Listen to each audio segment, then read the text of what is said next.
कड़क खबरें देख रहे हैं आप। मैं हूं आशीष त्रिपाठी आपके साथ। नमस्कार, बहुत स्वागत। और शुरुआत करेंगे खंडवा से बड़ी खबर के साथ। खंडवा में बारदाना गोदाम में भीषण आग लग गई। दरअसल बारदाना गोदाम में देर रात आग लगने का यह पूरा मामला। इसके बाद फायर ब्रिगेड की टीम ने मौके पर पहुंचकर आग पर किसी तरह से काबू पाया। आग लगने की वजह अब तक साफ नहीं हो पाई है। जूनी इंदौर लाइन पर अंजनी टॉकीज के पास का यह मामला है। बारदाना गोदाम में आग लगी, बहुत तेजी से यह आग फैली और फिर फायर ब्रिगेड की टीम ने आग पर काबू पाया। हालांकि आग लगने के कारणों की अभी तक कोई जानकारी नहीं मिल पाई है। मौके पर पहुंचकर फायर ब्रिगेड की टीम ने आग पर काबू पाया, ये एक राहत की बात रही। हालांकि अभी तक इस पूरे मामले में किसी के हताहत होने या घायल होने की जानकारी नहीं मिली है, जो कि एक राहत की बात कही जा सकती है। जूनी इंदौर लाइन के अंजनी क्षेत्र का ये पूरा मामला, अंजनी चौकी माफ कीजिएगा, ये जगह का नाम है। और यहां पर आग लगने की इस दुर्घटना में कारण क्या रहे अभी तक स्पष्ट नहीं हो पा। और ये तस्वीरें भी सामने आ गई, आप देख सकते हैं तस्वीरें। भयानक आग की ये लपटें उठती हुई दिखाई दे रही हैं। और इस अग्निकांड में हालांकि सिर्फ सामान का ही नुकसान हुआ है और मौके पर फायर ब्रिगेड की टीम ने पहुंचकर आग पर काबू पाया। ये देखिए आग की लपटें जो बाहर तक निकलती हुई दिखाई दे रही है। अमित जायसवाल हमारे सहयोगी इस वक्त हमारे साथ जुड़ गए, बात करेंगे उनसे। अमित, जानकारी मिल पाई क्या आखिर आग कैसे लगी थी और क्या कुछ नुकसान हुआ है इसके बारे में? जी आशीष, ये पूरा मामला जो है खंडवा के जूनी इंदौर लाइन का है। और जो इंदौर नाका की ओर जो रास्ता जाता है वहां पर अंजनी टॉकीज के पास ये बारदाना का गोदाम है। रात को 2:30 बजे के करीब आग लगी है। आग किन कारणों से लगी है ये फिलहाल स्पष्ट नहीं है, लेकिन जैसे ही यहाँ से आग की लपटें उठती हुई देखी गई, तत्काल पुलिस को, फायर ब्रिगेड को सूचना दी गई। मौके पर टीम पहुंची और आग पर काबू पाने के प्रयास किए गए। खंडवा नगर निगम की टीम, फायर ब्रिगेड, मूंदी से एक फाइटर की टीम पहुंची। इसके अलावा टैंकर, जेसीबी और अन्य जो संसाधन है वो भी यहाँ तत्काल जुटाए गए और आग पर काबू पा लिया गया है। आग लगने के कारण अज्ञात है, उसका जो है उसका पता लगाया जा रहा है। फिलहाल सबकी ये थी कि आग पर काबू पाया जाए। ठीक ठीक, बहुत धन्यवाद अमित इस तमाम अपडेट के लिए, जानकारी के लिए। सहयोगी अमित जायसवाल विस्तार से जानकारी दे रहे थे। और बढ़ते आगे अगली खबर अनूपपुर से, जहां पर एक भीषण सड़क हादसा हो गया। खड़े ट्रक से एक तेज रफ्तार बाइक की टक्कर हो गई। बाइक पर सवार 3 लोगों की मौके पर मौत हो गई है। ये तीनों मृतक पटोरा टोला के रहने वाले थे। अनूपपुर में तेज रफ्तार बाइक खड़े ट्रक से जा टकराई, 3 लोगों की मौत। रवि ओझा हमारे सहयोगी हमारे साथ जुड़े हुए। रवि, पूरा घटनाक्रम विस्तार से। लीजिए, मैं आपको बता देता हूं कि वो ट्रक जो था वो एक सड़क के किनारे खड़ा था और वो जो बाइक सवार थे तीनों, वो काफी तेज गति पे थे। वो आज सीधे जाके ट्रक पर टकरा गए हैं और टकराने से देखिए काफी उनको चोटें आई और काफी ब्लड निकल गया, जिसके कारण उनको तत्काल वहीं पर तीनों की लगभग मौत हो गई। बिल्कुल, बहुत धन्यवाद आपका। पूरा मामला है। जी जी, बहुत धन्यवाद रवि आपका इस तमाम जानकारी के लिए। सहयोगी रवि विस्तार से जानकारी दे रहे थे। कितने हैरत की बात है, अदालतें नाराजगी जता चुकी हैं कि सड़क किनारे जो ट्रक खड़े रहेंगे, सड़क के किनारे ट्रक नहीं खड़े रहेंगे। बावजूद इसके इस तरह का घटनाक्रम सामने आया और ये काफी दुखद भी है, इस तरह की घटनाएं निश्चित रूप से। और उसके बाद भी इस तरह की घटनाएं बढ़ रही हैं, चिंता का कारण है। बहुत शुक्रिया आपका इस पूरे मामले पर जानकारी देने के लिए। इधर दुर्ग में गुस्साए लोगों ने स्मृति नगर चौकी का घेराव किया, जमकर बवाल काटा। आपको बता दें कि लोगों ने जेल में कैदी के साथ मारपीट के आरोप लगाए और पुलिस के समझाने पर किसी तरह से मामले को शांत कराया जा सका। दुर्ग से ये पूरा घटनाक्रम सामने आया, जहां पर जमकर बवाल काटा गया। और इसकी कुछ तस्वीरें भी सामने आई थी, जिस पर आपको तस्वीरें दिखाएंगे और बताएंगे कि आखिर उस वक्त क्या हालात थे वहां पर। और ये तस्वीरें आप देख सकते हैं, दुर्ग से सामने आई स्मृति नगर चौकी की ये पूरी घटना है। जेल में कैदी से मारपीट का ये पूरा मामला है। आरोप इस तरह के लगाए गए और फिर परिजन स्थानीय लोगों के साथ स्मृति नगर चौकी पहुंच गए। जमकर बवाल हुआ। पिंटू को अंदर किए थे। पिंटू हमारा ही जात वाला है, नाती है रिश्ता में, उसी को अंदर किया था। वो कैसा किए हैं क्या नहीं किए हैं वो कोमा में चला गया है। उसी का लिए हम कहाँ जाएंगे, उसी का हिसाब मांगने आए हैं तो हमारे ऊपर लाठीचार्ज कर दी। पुलिस वाले टीआई। 16 तारीख को एक लूट का अपराध कायम हुआ था स्मृति नगर चौकी में। उस प्रकरण में 18 तारीख को 3 आरोपियों की गिरफ्तारी हुई थी और जो लूट का मसरूका था वो बरामद किया गया था। उक्त प्रकरण में पिंटू नेतान नाम के एक आरोपी की भी गिरफ्तारी हुई थी और उससे लूट का जो मोबाइल था उसकी जब्ती की हुई थी और अटक पुलिस को न्यायिक रिमांड पर सेंट्रल जेल दुर्ग भेज दिया गया था। आज उसके परिजन यहाँ आकर के और उनका कथित रूप से ये आरोप था कि पुलिस के द्वारा उसके साथ मारपीट की गई, जबकि ऐसी किसी प्रकार की कोई घटना हुई नहीं थी। उसका मुलाहिजा कराया गया था। मुलाहिजा में उसके शरीर में किसी प्रकार की कोई चोटें नहीं पाई गई थी। बाजाबते उसका अस्पताल में मुलाहिजा कराया गया, उसके बाद उसको जेल। और बात करेंगे हमारे सहयोगी मिथिलेश ठाकुर इस वक्त हमारे साथ फोन लाइन पर जुड़ गए। मिथिलेश, आखिर ये पूरा बवाल शुरू कहां से हुआ जो इतना हंगामा मचा हुआ है यहाँ पर? देखिए, ये एक लूट का आरोपी था जो दुर्ग सेंट्रल जेल में निरुद्ध है। परिजनों को ये आशंका थी कि पुलिस उसके साथ में मारपीट करी थी। ये क्षेत्रवासियों के साथ में स्मृतिनगर चौकी पहुंच गया और वहां पर जमकर हंगामा करने लगे कि उनका ये कहना था कि पुलिस ने मारपीट की है। काफी देर तक उनको समझाने का प्रयास किया जाता, लेकिन उनको वे नहीं मान रहे थे। तब पुलिस को थोड़ी सी सख्ती दिखानी पड़ी। उसके बाद में उनको समझाइश दी गई कि पुलिस जो है अपना काम कर दी है। पहले मुलाहिजा कराया गया, उसके बाद में कोर्ट में पेश करने के बाद में जेल दाखिल कराया गया, क्योंकि जेल का प्रबंधन अलग होता है। ये काफी देर तक समझाने की कोशिश की जाती रही, आखिरकार वे माने और फिर जेल प्रबंधन से चर्चा करने के लिए राजी हुए। ये पूरा मामला लूट का है। एक आरोपी था जिसको लूट के आरोप में जो है पुलिस ने गिरफ्तार किया था और उसके बाद में कोर्ट में पेश करने के बाद में उसको जेल में नियुक्त किया गया था। वहां पर ये पता चला है कि उसकी कोई तबियत बिगड़ी हुई थी, इसलिए अस्पताल में भर्ती कराया गया है। अभी जेल प्रबंधन की ओर से कोई अधिकृत जानकारी नहीं दी गई है कि क्या हुआ था, लेकिन ये जरूर पता चला है कि उसको अस्पताल में भर्ती कराया गया है। बहुत धन्यवाद मिथिलेश इस तमाम अपडेट के लिए। और बढ़ते आगे आपको बता दें कि पंडित धीरेन्द्र कृष्ण शास्त्री की पदयात्रा के पहले बागेश्वर धाम पर लोगों का जन सैलाब उमड़ पड़ा। इधर न्यूज 18 संवाददाता ने पंडित धीरेन्द्र कृष्ण शास्त्री से बातचीत की। इस दौरान उन्होंने कहा कि अब हिंदुओं को एकजुट होकर रहना होगा। बागेश्वर धाम से लेकर यात्रा शुरू होने वाली है और आज आप देख सकते हैं कि अपार जनसमूह जो है वो बागेश्वर धाम पर उमड़ा हुआ है। पंडित धीरेन्द्र कृष्ण शास्त्री जी हमारे साथ मौजूद है। महाराज जी, एक बड़ी यात्रा है, कल से आगाज हो रहा है, कितना उत्साह भक्तों में देख रहे हो? इस देश में जो माहौल आजादी के समय का था वही फिर से हिंदुओं में एकता का उल्लास आ गया है, उसी का यह जन सैलाब है। और कल से अब बिगुल बज रहा है कि पूरे भारत को और दुनिया को हम सब हिंदू एक हैं, हम ये करके बतवाएंगे। कल कौन कौन लोग शामिल होने आ रहे हो, किस तरह कौन कौन लोग आ रहे हैं, क्या यात्रा का स्वरूप रहेगा? कल 10 बजे यहाँ हनुमान चालीसा राष्ट्रगान होगा। यहीं प्रातः काल सुबह 10 बजे से पदयात्रा प्रारंभ होगी। शोभा यात्रा नहीं है, पदयात्रा है, हिंदुओं की एकता यात्रा है। कल हम 17 किलोमीटर पैदल चलेंगे, गांव-गांव में जगह जगह लोगों को मिलेंगे, उनको गले लगाएंगे और शाम को कदारी में जाकर के वहां विश्राम करेंगे, रात का भोजन करेंगे। शाम को सांस्कृतिक कार्यक्रम है, भजन संध्या है, वहीं पर सामाजिक समरसता का भोज है, उन लोगों को शपथ दिलाएंगे। धीरेन्द्र कृष्ण शास्त्री को आपने सुना, पदयात्रा ये है। और बात करेंगे हमारे सहयोगी शैलेंद्र भदौरिया जो कि उस वक्त भी वहां मौजूद थे और धीरेन्द्र कृष्ण शास्त्री से उन्होंने बातचीत भी की। शैलेंद्र, क्या तैयारियां हैं और अभी कितनी देर में कार्यक्रम शुरू होने वाला है, क्या कुछ है डिटेल्स अपने पास?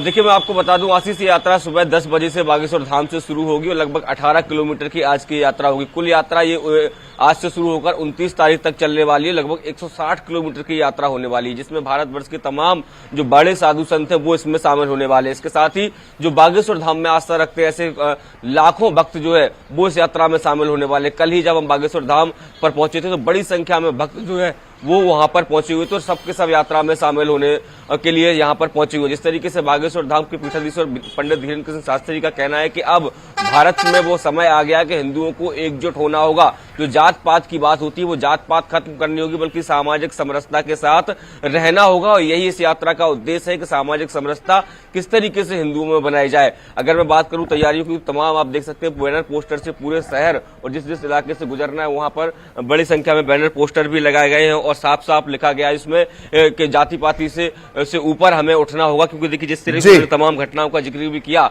कि दूसरे समुदाय की तरफ से जिस तरीके से हिंदुओं पर अनाचार और अत्याचार किए गए हैं, तो ऐसे में अब बहुत आवश्यक हो जाता है कि हिंदुओं को एकजुट हो जाना चाहिए, नहीं तो बहुत देर हो जाएगी। ये सीधे तौर पर पंडित धीरेन्द्र शास्त्री कहते नजर आए थे। जी ठीक ठीक, बहुत बहुत धन्यवाद आपका शैलेंद्र। लगातार नजर बनाए रखें, आगे भी आपके जरिए अपडेट हम अपने दर्शकों तक पहुंचाएंगे। लगातार इस एकता यात्रा पर नजर बनी हुई है। इस वक्त बड़ी खबर रायपुर से बता दें, रायपुर में ईडी की टीम गौरव मेहता के घर पर सर्च ऑपरेशन के लिए पहुंची। दरअसल ईडी की टीम गौरव मेहता के घर पर दस्तावेजों को खंगाल रही है। बिटकॉइन मामले को लेकर ईडी की टीम गौरव के घर पहुंची है। एनसीपी की नेता सुप्रिया सुले और कांग्रेस के नेता नाना पटोले के साथ बातचीत का एक कथित ऑडियो है। बिटकॉइन स्कैम 250 करोड़ के करीब का यह स्कैम बताया जाता है। उस मामले की जांच की आंच, महाराष्ट्र का यह मामला है, उसकी आंच पहुंची हुई है रायपुर तक। 2018 के समय यह क्रिप्टो घोटाला सामने आया था। दरअसल इसके चलते करीब 40 एफआईआर महाराष्ट्र में दर्ज की गई थी और आरोप यह भी है कि सुप्रिया सुले और नाना पटोले ने बिटकॉइन के बदले कैश के लिए गौरव मेहता से संपर्क किया था और उस पैसे का इस्तेमाल इस विधानसभा चुनाव में भी किया गया। इस तरह के आरोपों के बीच ये जो पूरा घटनाक्रम है अब अपना विस्तार पकड़ता हुआ नजर आ रहा है, जिसकी आंच, जिसकी तपिश, जैसा कि ललित ने भी कहा, यहां रायपुर तक महसूस की जा रही है। और इस पूरे मामले में अब गौरव मेहता के घर से क्या कुछ तथ्य, क्या कुछ कागजात बरामद होते हैं और कैसे फैक्ट्स जो इस पूरी जांच को प्रभावित कर सकते हैं, इस पूरी जांच में मदद कर सकते हैं, देखना होगा अहम। रायपुर से पूरा मामला अभी जानकारी मिल रही है कि गौरव मेहता के घर अभी जांच जारी है। रायपुर में ईडी की टीम बिटकॉइन मामले में कार्रवाई कर रही है और युगल तिवारी हमारे सहयोगी इस वक्त हमारे साथ जुड़ गए, बात करेंगे उनसे। युगल, क्या डिटेल्स मिल पा रही हैं अभी जांच पड़ताल में, क्या कुछ तथ्य सामने आए हैं? जी देखिए, ईडी के 7 से 8 अधिकारी हैं और लगातार घंटों वहां पर पूछताछ की और इलेक्ट्रॉनिक डिवाइस है गौरव मेहता के यहाँ उसे जब्त कर लिया है। और बाहर पर जब ईडी अंदर कार्रवाई कर रही थी बिटकॉइन मामले में, तो बाहर सीबीआई की टीम भी वहां पर मौजूद थी और सीबीआई की जो टीम है उसने सम्मन्स इशू किया है और गौरव मेहता को जो सम्मन्स दिया गया है उस तिथि में उपलब्ध होने से, अधिकारियों से मिलने से और बयान दर्ज कराने के निर्देश हैं वो दिए हैं। और जब ईडी की जो कार्यवाही चल रही थी तो इस दौरान जो गौरव मेहता है उसके तमाम जो बयान है वो रिकॉर्ड किए गए हैं और घर में जो लैपटॉप है, अन्य इलेक्ट्रॉनिक जो डिवाइस हैं उसे जब्त किया गया है। लेकिन अभी किसी तरह से ईडी की जो अधिकृत बयान है वो फिलहाल सामने नहीं आए हैं। और जिस तरह से महाराष्ट्र में हुए बिटकॉइन मामले को लेकर के ये पूरा मामला लगभग 6,600 करोड़ का बताया जाता है, तो बिटकॉइन पूंजी का जो ये पूरा मामला है उसकी जो आंच है छत्तीसगढ़ पर है और ईडी के अधिकारी लगातार इस पर कार्रवाई है वो कर रहे हैं। और अगर हम गौरव मेहता की बात करें, गौरव मेहता जिस सोसाइटी में रहता था वहां के लोगों का कहना है बहुत लो प्रोफाइल में रहता था, अचानक से उसका ग्रोथ हुआ और इस तरह से जो सोसाइटी के लोग भी अचरज में है कि सामान्य से दिखने वाला इस तरह का जो गौरव मेहता है वो इस तरह के बड़े जिसमें उसका नाम आया है और ईडी है लगातार कार्रवाई कर रही है। ललित, धन्यवाद युगल इस पूरे अपडेट के लिए। तो युगल विस्तार से जानकारी दे रहे थे। और अब बढ़ते आगे, रतलाम से खबर है जहां पर बड़ावदा थाने में जमकर हंगामा हुआ। बड़ावदा नगर परिषद अध्यक्ष के पति राजेंद्र कुमावत और उनके साथियों पर थाने में मारपीट के आरोप लगे हैं और इसके वीडियोस भी सामने आए हैं। बताया जा रहा है पुलिस ने नगर परिषद अध्यक्ष के पति के खिलाफ मामला दर्ज कर लिया है और ये देखिए तस्वीरें, ये उस वक्त की थाने के अंदर जब बवाल मचा था उस वक्त की तस्वीरें हैं और नगर परिषद अध्यक्ष के पति पर आरोप लगा है और थाने में काफी देर तक ये बवाल होता रहा। रतलाम से सामने आई तस्वीरें।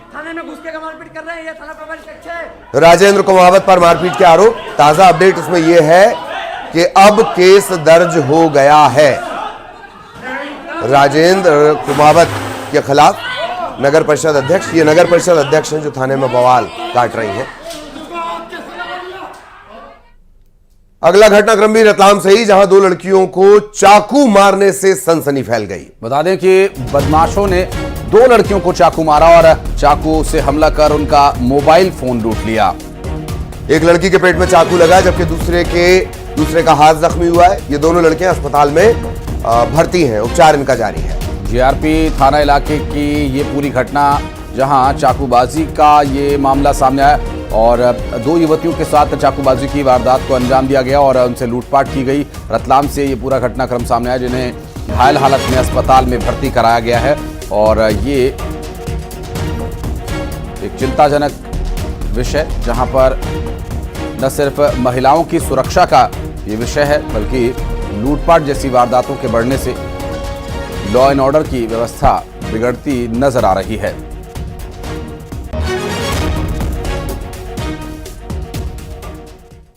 और बढ़ते आगे, इंदौर से खबर है, जहां तुकोगंज थाना क्षेत्र में पुलिस ने बदमाशों का जुलूस निकाला। आपको बता दें कि बदमाशों ने शराब पीने के लिए ठेले वाले को चाकू दिखाकर पैसे मांगे थे। दरअसल इस पूरे मामले में पुलिस ने कार्रवाई करते हुए उन्हें गिरफ्तार किया और उनका जुलूस निकाला और इसके पीछे जो एकमात्र मकसद वो ये कि इस तरह की मानसिकता रखने वाले किसी भी आपराधिक प्रवृत्ति के व्यक्ति को ये पता हो कि अगर वो इस तरह की हरकत करेगा तो उसे भी इसी तरह से नारे लगाते हुए पुलिस के पीछे पीछे घूमना पड़ेगा।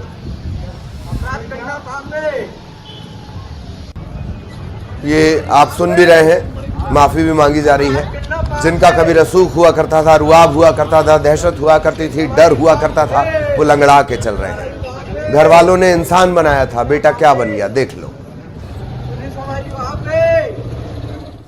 और मध्य प्रदेश में पराली जलाने वाले किसानों के खिलाफ वकील पैरवी नहीं करेंगे और ये हाईकोर्ट बार एसोसिएशन ने फैसला लिया है। दरअसल वकीलों ने किसानों की पैरवी न करने का फैसला किया। किसान संघ ने फैसले का विरोध भी किया है और इसे एक तरफा फैसला बताया है। आपको बता दें कि बढ़ते स्मॉग, पॉल्यूशन और इस पराली जलने की घटनाओं ने एक बड़ी मुसीबत खड़ी कर दी और ऐसे में अब किसानों के साथ जो कार्रवाई होगी वो कार्रवाई उसको डिफेंड करने के लिए कोर्ट में वकील साथ में खड़े नहीं होंगे। ये फैसला बार एसोसिएशन के द्वारा किया गया, जिसका किसान विरोध कर रहे हैं। कि भोपाल के बार काउंसिल ने किसानों के ऊपर अगर केस होता है पराली जलाने को लेकर, वो किसानों के पक्ष में केस लड़ेंगे नहीं। बड़ा विचित्र बात है। पराली जलाना किसानों का आदत नहीं है। और रायपुर में जॉइंट डायरेक्टर रैंक के अधिकारी को एसीबी ने गिरफ्तार कर लिया है। एसीबी ने जॉइंट डायरेक्टर को रिश्वत लेते रंगे हाथों पकड़ा है। दरअसल इंद्रावती भवन की 4थी मंजिल से उसे गिरफ्तार किया गया। सब इंजीनियर से 2 लाख रुपए की घूस मांगी गई थी। एसीबी ने 1 लाख रुपए जब्त भी कर लिए हैं। जॉइंट कमिश्नर लेवल के अधिकारी, जॉइंट डायरेक्टर माफ कीजिएगा, रैंक के अधिकारी को एसीबी ने रिश्वत लेते रंगे हाथों पकड़ा है और सब इंजीनियर से 2 लाख रुपए मांगे गए थे और एसीबी ने रिश्वत लेते रंगे हाथों धर दबोचा। इंद्रावती भवन की 4थी मंजिल से गिरफ्तारी हुई है और सब इंजीनियर से मांगी गई घूस के मामले में एंटी करप्शन ब्यूरो ने कार्रवाई करते हुए 1 लाख रुपए की जब्ती भी कर ली है। रायपुर से पूरा घटनाक्रम सामने आया और भ्रष्टाचार की पराकाष्ठा।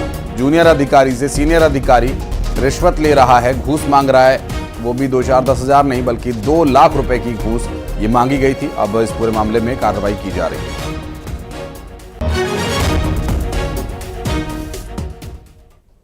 और अब रतलाम से बड़ी खबर, पानी के ड्रम में डूबने से 2 मासूमों की जान चली गई। आपको बता दें कि 4 महीने के जुड़वा भाई बहन की दुखद मौत हो गई। पुलिस को यह मामला संदिग्ध लग रहा है।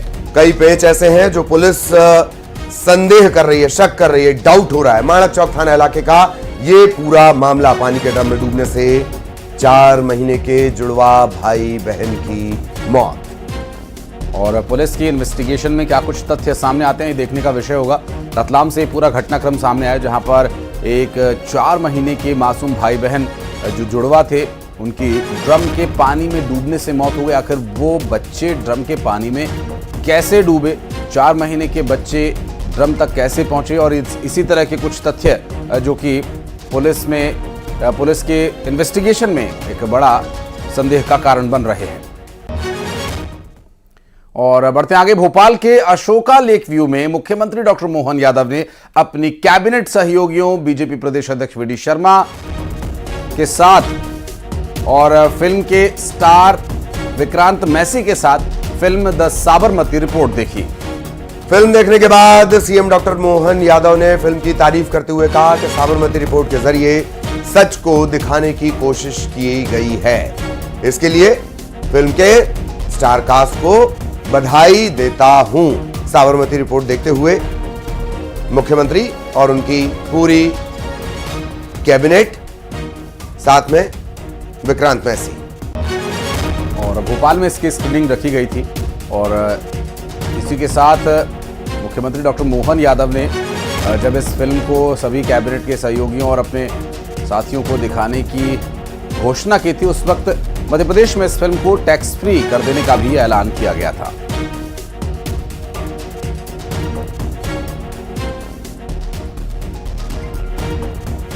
साल 2002 गुजरात के उस पूरी हिंसक और विभत्स घटना को एक पर्दे पर उतारने की कोशिश की गई और दावा यह किया जा रहा है इस फिल्म में कि कुछ एक तथ्य जो अब तक की 2 रिपोर्ट्स में छिपाए गए, इस फिल्म में दिखाने की कोशिश की गई। सभी आपको बधाई चाहूंगा जब हमने अपने इस मूवी देखने का निर्णय किया, लेकिन उसके पहले हमने कहा इसको टैक्स फ्री भी करना चाहिए। बहुत खास करके ऐसे हिम्मत से ऐसे विषय रखने से जनता के सामने सही पक्ष भी आता है और भविष्य में हमारे लिए ये उदाहरण भी बनता है कि काल के प्रवाह में ऐसी कोई बात हुई हो, सही तथ्य आना चाहिए। हमारे अपने अतीत के बहुत सारे ऐसे प्रश्न बाकी हैं। तो सबसे पहले तो मैं धन्यवाद करना चाहूंगा माननीय मुख्यमंत्री जी डॉक्टर मोहन यादव जी का कि उन्होंने टैक्स फ्री घोषित कर दिया है फिल्म को और अधिकतर लोग देख पाएंगे जाके। और अपने मीडिया के जितने भी मेरे मित्र हैं उनसे आपके माध्यम से लोगों तक पहुंचने की कोशिश करूंगा कि प्लीज आप जाएं, सिनेमाघरों में जाएं, ये फिल्म जरूर देखें। और आखिर में ये कहना चाहूंगा कि मध्य प्रदेश के साथ मेरा बहुत गहरा रिश्ता है। मैं 3-4 फिल्में यहाँ शूट कर चुका हूँ और आप लोग सब जानते हैं कि मुंबई के बाद इस पूरे देश में अगर कोई ऐसा राज्य है जहां पे सबसे ज्यादा शूटिंग होती है वो आपका मध्य प्रदेश है। और अब खबर सागर से। सागर में जेल में बंद कांग्रेस नेता के साथ मारपीट के आरोप लगे हैं। दरअसल कैदियों ने राजकुमार धनौरा के साथ मारपीट की। धनौरा के वकील ने यह कहा कि उनकी हत्या करने की कोशिश की गई है। आपको बता दें कि पिछले 1 साल से जो धनौरा हैं वो सागर जेल में बंद हैं। अब वकील के जरिए यह आरोप निकलकर सामने आया कि उनके साथ मारपीट की गई है। और इस पूरे मामले पर अब जेल प्रबंधन का क्या कहना है वो भी जानने की कोशिश करेंगे। लेकिन पिछले 1 साल से जेल में बंद धनौरा के साथ इस तरह की घटना की जानकारी, ये अपनी तरह का पहला मामला है। और इसी के साथ की कड़क खबरों में फिलहाल इतना ही। नमस्कार।